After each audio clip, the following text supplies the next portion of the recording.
You're watching the Sligh Guy, kaboom! So wake me up, cause I must be dreaming. I can't believe what my eyes are seeing. Now wake me up, I can't find a meaning. Nothing really matters when the world is sinking down, down, down. Welcome back, guys. After our mass pack opening a few days ago, we now have built the Sligh deck, and I spent a few days practicing to fix it. Okay, let's keep that. And now let's go and pilot one of the World Championship decks.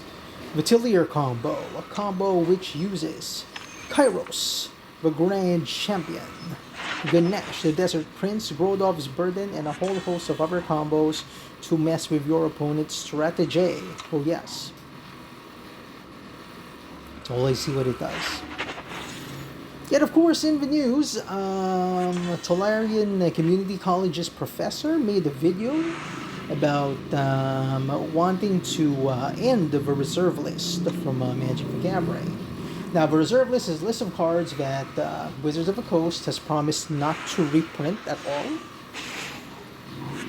Okay, and it was due to the backlash of the collectors that got angry when they printed Chronicles. So, my take on this basically is, well, you've got your regular collectors, perhaps, who bought a set of dual lands and who bought a set of kind of Power 9, but mostly dual lands, basically. These guys won't actually mind and won't sue Wizards of the Coast, because one thing they're afraid of would be the case of promissory estoppel, in which these collectors' collections drop in value, and then everyone gets upset. But the thing is, they already changed cards in the reserve list multiple times by reprinting them in master sets. So argument can be made that no one has ever attempted to sue Wizards of the Coast. Now, also, Wizards of the Coast has never attempted to reprint dual lands. None of them have attempted to reprint dual lands. Now, I guess the reason why the other side is arguing that the reason why people haven't tried suing Wizards of the Coast is that the value of the cards that they reprinted, such as the Demonic Tutor, the Strip Mine, Sinkholes, okay, their value wasn't really as high as the dual lands, because dual lands, way back when I was in high school, dual lands were like $10, $10 or 500 pesos, Philippines. So they weren't really worth that much. But if you attempt to get a dual land now, on average, the price of revised dual lands are around $100 or $400 per card.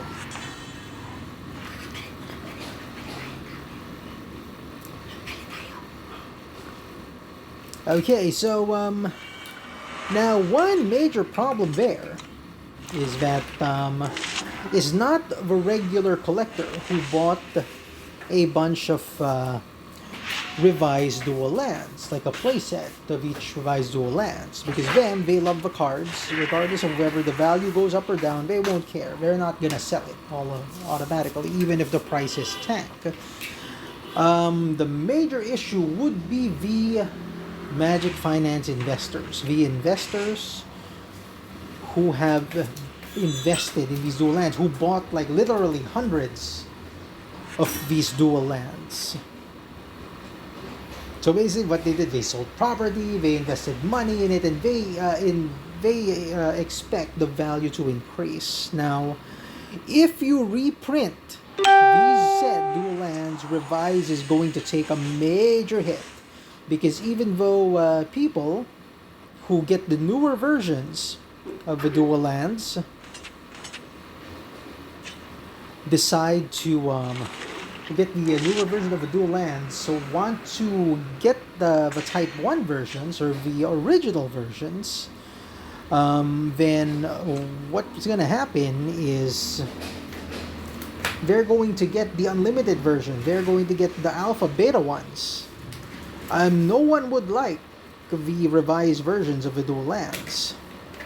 So people who hoarded revised dual lands are going to take a hit.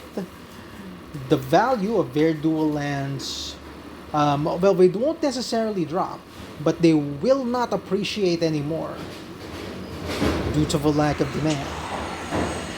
So value won't drop, but the value will not appreciate. And that's one major fear.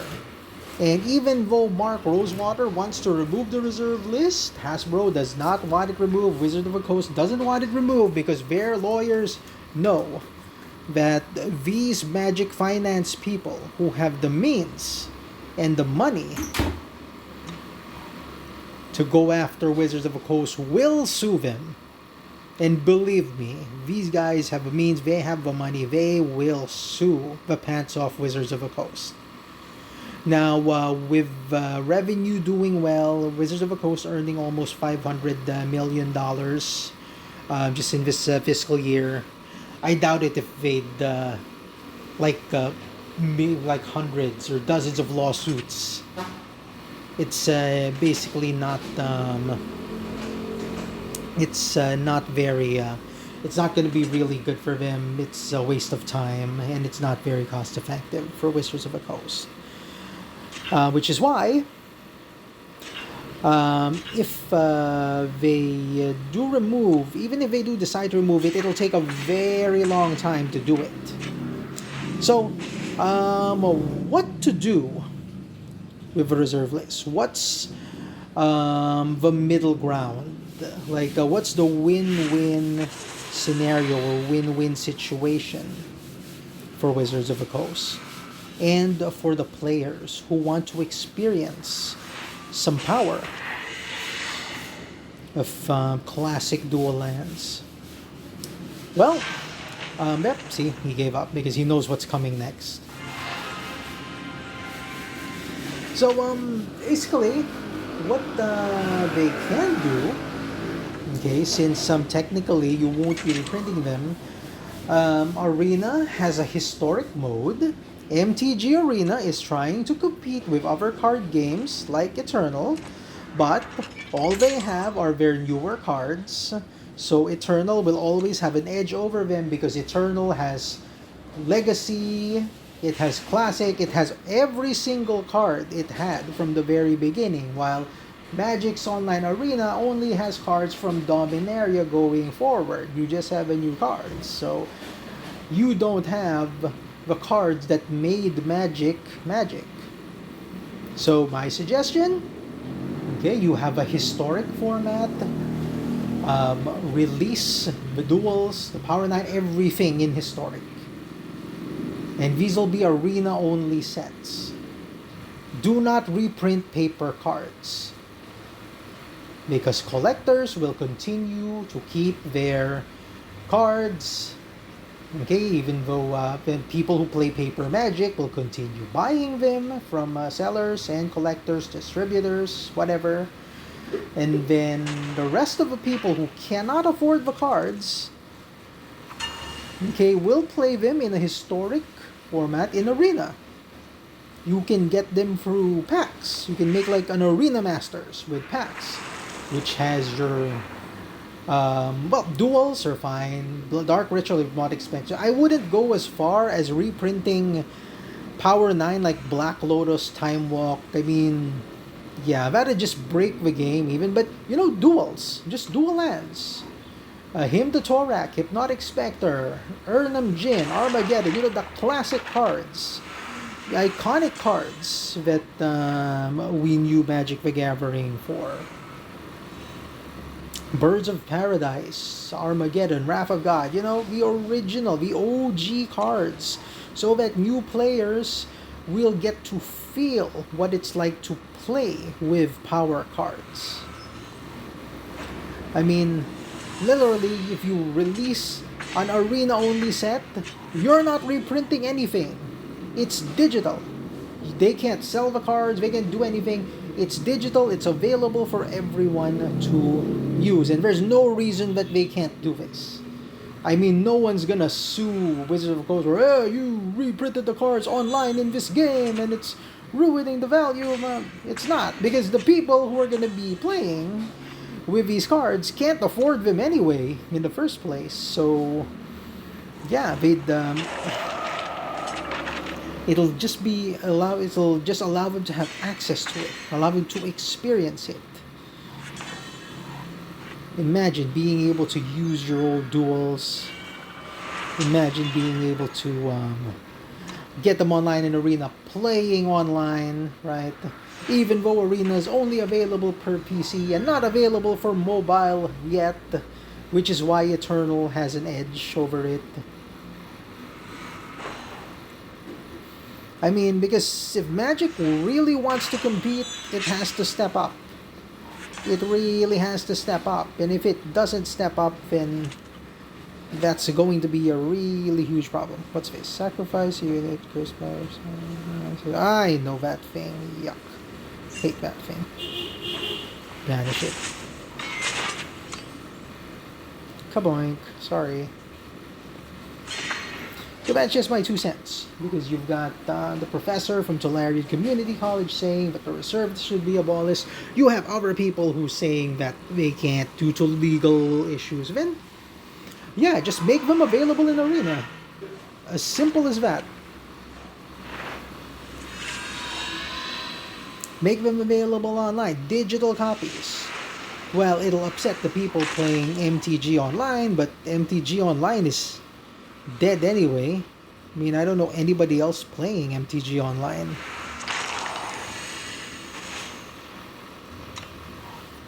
Might have some people playing it, but it's best to just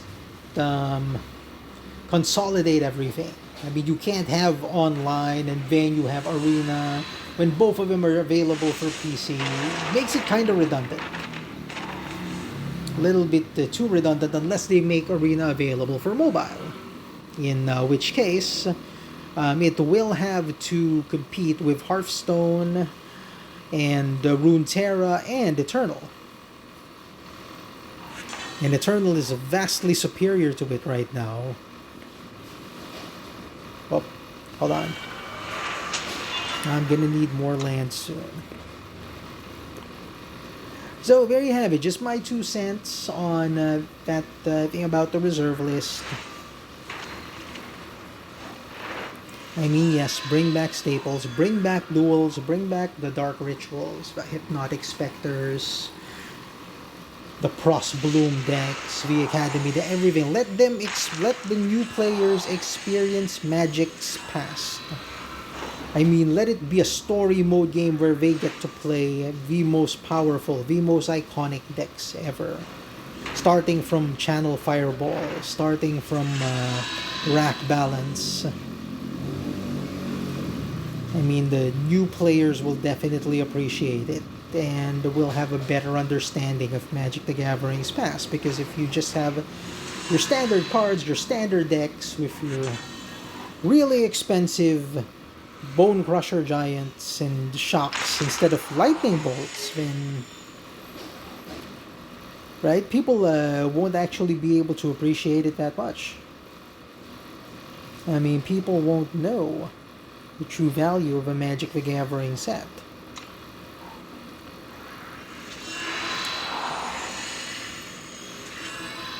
I mean, at this point in time, people won't even be able to differentiate Magic the Gathering from Eternal.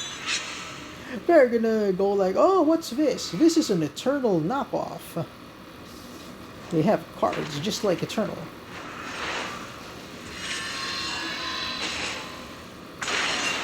Okay, Spitling.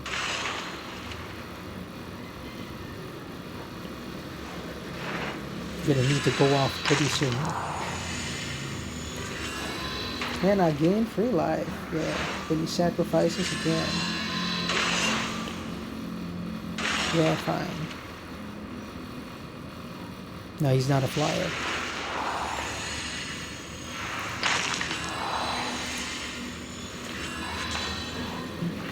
And here we go.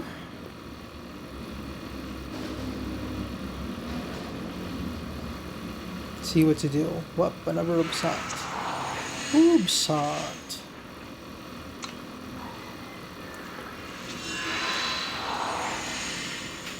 Yep, and the spikelings are gaining me a ton of life. Go down for your manga. Oh.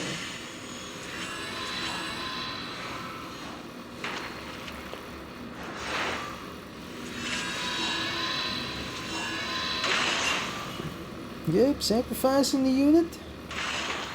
There goes my Ubsat.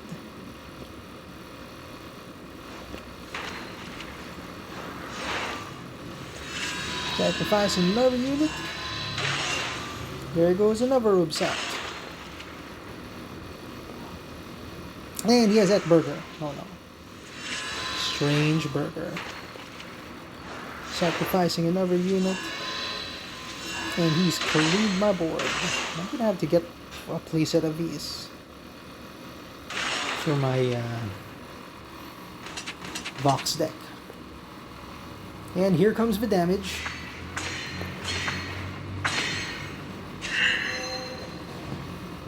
And don't have any merchants, no market cards, nothing to fetch. Kairos with. So I technically cannot go off yet. Boom.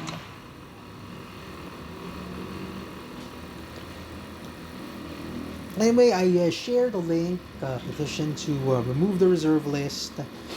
If you guys have the time, please sign it. It's just to make the cards accessible to people again. Because right now, honestly, nothing is accessible in Magic anymore. I mean, just to give an example, try looking for a modern face ball lightning in MTG Mint. They're sold out. Try looking for even the rack. Or try looking for a Necropotence, an Ice Age Necro. They're all sold out. And I'm going to be dead soon. Boom, boom. Okay, goodbye everyone. Yeah. Well, we won our first game, so that's no problem at all. Good, goodbye. Silver 1. But at least we won in front. And we got our first day of a win. Okay, so that was it. Just my 2 cents on the issue of the reserve list. What's your opinion of the reserve list? Please leave your comments below. Okay, and what's your comment on evil Magic the Gathering investors? Okay, please leave below it. But not all of them are evil. I mean, Vintage Magic agrees with Brian the Professor, and he's selling vintage cards.